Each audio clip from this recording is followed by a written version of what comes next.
আসসালামু আলাইকুম। একটা খামারির আসলে সবচেয়ে খুশির যে বিষয়টা সেটা হচ্ছে একটা খামারি অপেক্ষা করে শুধু এই জিনিসটা দেখার জন্য। কখন এই জিনিসটা দেখতে পারবে একটা খামারি, এই জিনিসটার জন্য অপেক্ষা করে 21টা দিন ধরে। এই শুধু এই জিনিসটার জন্য অপেক্ষা করে।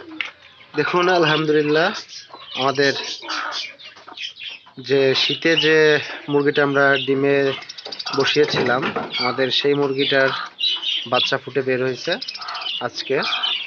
যাক, মাশাল্লাহ, অনেক সুন্দর সুন্দর কালারের বাচ্চা ফুটেছে এবং বাচ্চার সাইজগুলা কি সুন্দর বড় বড়, দেখেন অনেক কালারের, একদম ব্ল্যাক, দেখেন কি সুন্দর।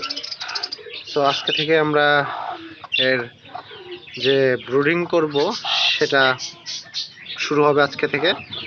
তো ইনশাল্লাহ আজকে থেকে আপনাদেরকে আমরা দেখাবো যে শীতের কিভাবে মুরগির বাচ্চাকে সুস্থ রাখতে হয়, একদম জিরো সাইজের বাচ্চাকে কিভাবে এই শীতে সুস্থ রাখতে হয়। তো আমাদের এই মুরগিটার জন্য এবং তার বাচ্চাগুলোর জন্য দোয়া করবেন।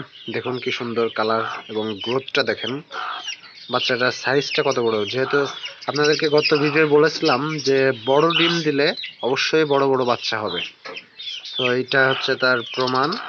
দেখুন, তো দোয়া করবেন সবাই। আল্লাহ হাফেজ।